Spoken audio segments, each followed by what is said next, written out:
কবিতা কিশোর অপরাধ। সমাজ স্বীকৃত নয় কিশোররা যে কাজ করে সেটাই হচ্ছে কিশোর অপরাধ। বড়লোকের বখাটে সন্তান, এদের জন্য সমাজের এই অপবাদ। খেয়াল খুশিতে করে বেড়ায় অসামাজিক কার্যকলাপ।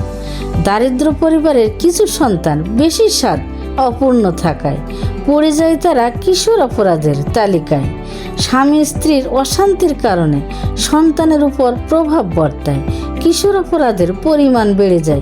অসচেতন পিতামাতার বেশি শাসন, দিকবিদিক হারিয়ে অপরাধী হয় সন্তান।